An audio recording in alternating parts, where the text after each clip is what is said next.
Tulsi Gabbard has announced she's going to run for president, and immediately left-wing Twitter erupted, and they were complaining.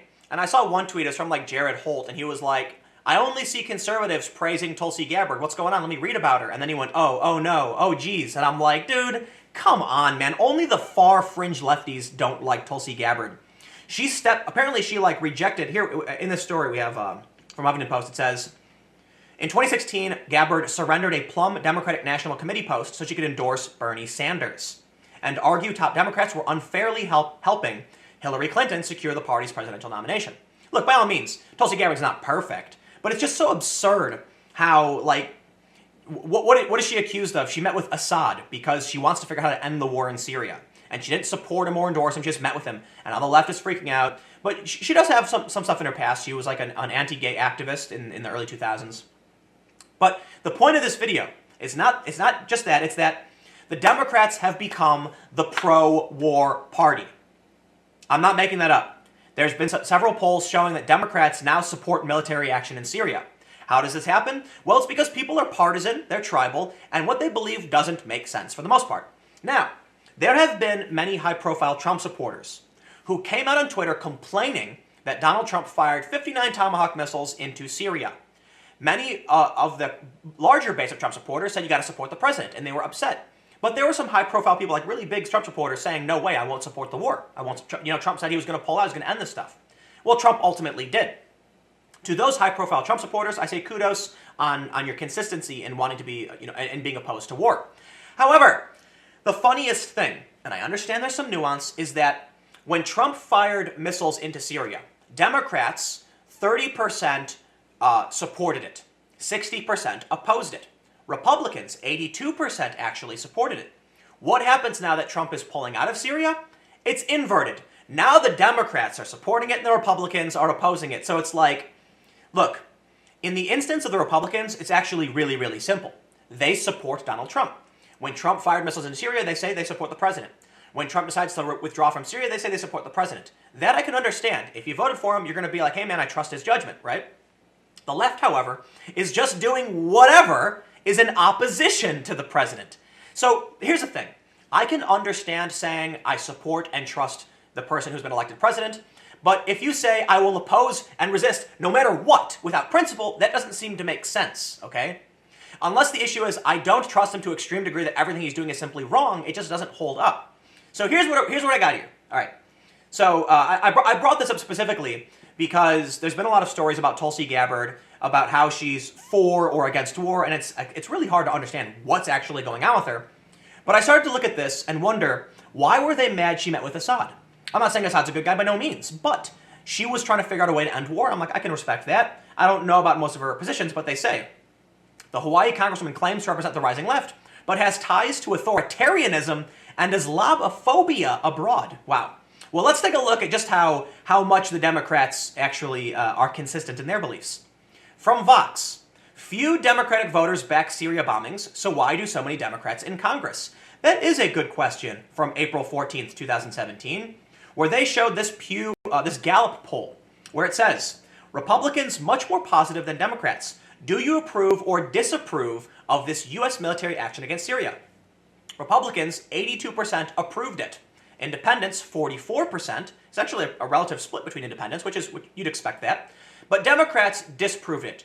Only 33% approved it, which is interesting because the margin is much greater among Republicans, almost overwhelmingly supporting it. The reason for this is rather simple. As I've shown time and time again, Republicans are united for the most part behind leadership and a core, it's a core collective that agrees with itself for the most part. Democrats have spread really, really far left and right and don't agree. But here's the best part. Here's the best part. So so this is the Gallup poll, but Michael Tracy tweeted this just a couple days ago. According to latest polling, more Democrats oppose troop withdrawals than support them. 50% of Democrats say they oppose withdrawing from Syria, while 29% support it. 41% oppose 41% oppose withdrawing from Afghanistan, while 40% support it. Partisanship is a disease. He links to this. This is from Politico, and this is a huge, huge, huge poll. It's not just any one of these core issues. It's actually ridiculously massive, so I'm not going to read through it necessarily. I'm not going to read through all the finer details. But Tracy brings up a really funny point. And again, I understand there's some nuance here, right? The issue, I'll try and be fair. Maybe the Democrats think it's bad to fire missiles into Syria, but it's good to have soldiers there. And maybe Republicans think it's better to fire missiles and not have soldiers there. And that actually can make sense, right? At least on the Republican side. And I hate to say it, but the Republican issue kind of makes sense, okay? If you support the president and trust him in his actions, then you're going to be like, hey man, let him do his thing. And if you are resisting him, principles be damned, you're going to oppose him even if what he's doing is in favor of your principles. So for conservatives, I think it makes sense that they want troops out of Syria because they're much more likely, in my opinion, to support the troops. Now, don't get me wrong, I'm not saying Democrats don't support the troops, but you certainly have elements of the left and the far left who hate the military. They hate the soldiers. I've seen some weird stuff, right? At Occupy Wall Street, it was some U.S., I think it was U.S. Army guys. They were off duty or whatever. They were, whatever you call it, they were just like wandering around minding their own business. And they walked by and were like literally like buying hot dogs or some nonsense, looking at the protest, when a bunch of these far lefty types started like freaking out, and an old guy runs up screaming "Posse Comitatus, you can't be here, the government, they're trying to shut us down." And I'm like, dude, these dudes are just on leave or something. They're like buying a roast beef sandwich. They're not armed, they're like not doing anything. But I've seen the crazy freak out of like the imperialism, right? So anyway, when it comes to issues of like in Syria, it makes sense in my opinion that Republicans would say, yeah, bring the troops out of there, bring our boys home, bring our men and women back to America, so that, because you see all these videos from conservatives, you see like Fox News does all the time. Democrats tend not to care, but I gotta say, how did we get to a point where 50% of Democrats oppose withdrawing from Syria? How could anybody ever say, you know what, man, this is why I hate politics, right? I used to protest against war, right? When I was a teenager, there were Iraq war protests, and I'm out in the streets, with my skin-tight black jeans, all angry, punk rock, screaming like, we should not be invading these foreign countries, this is wrong, it's immoral, it's imperialism, it's colonial, yada yada, all that stuff. Many of those same people who protested that now support the fact that we have troops in Syria. How is this a thing? There have been numerous stories talking about how the resistance, those who oppose Trump, oppose him even when it comes to the point that he's doing something they should be supporting. Where is the unanimous support for Trump to pull out of Syria?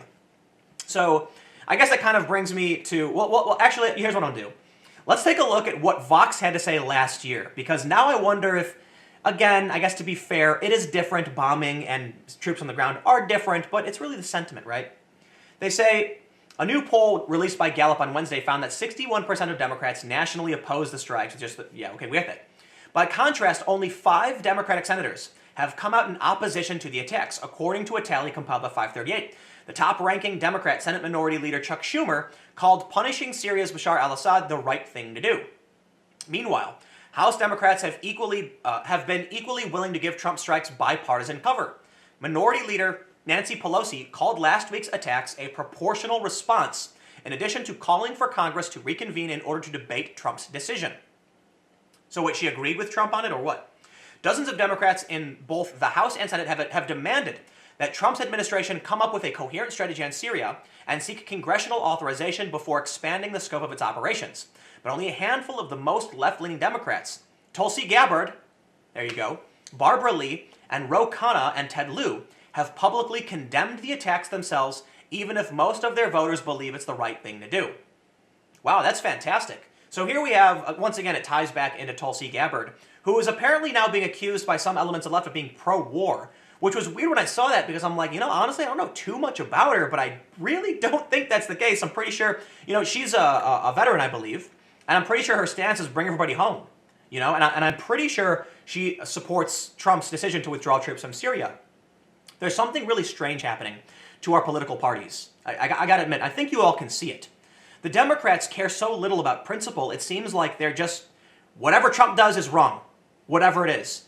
And then you hear people who are more nuanced. I guess it really is Trump derangement syndrome, which is different from Trump anxiety disorder, right? And that's a real thing. There was a story about Trump anxiety disorder where people actually get anxiety because of what Trump is doing. But Trump derangement syndrome, to me, means more like people would be willing to flip all of their principles, to go out in the streets and protest our soldiers in the Middle East. And then when Trump says, okay, you know what, fine. They go, no, no, no, oh, you're wrong. It's a really, really weird thing, especially when you look at the border wall, right?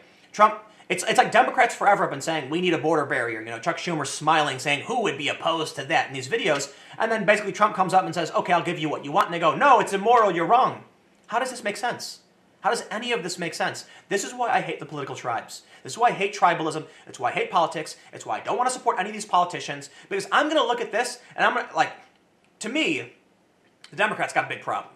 Republicans have a different issue, right? Republicans are more likely to just follow the leader, right? They're more likely to say, you know, what the leader does, and that's not necessarily a good thing when it goes too far in the extreme. But for the most part, well, that makes sense. If your principle is that you're going to trust the authority and trust the leader, okay, that's consistent. But when the Democrats say we're going to oppose by any costs, even if it's inconsistent, that literally makes no sense.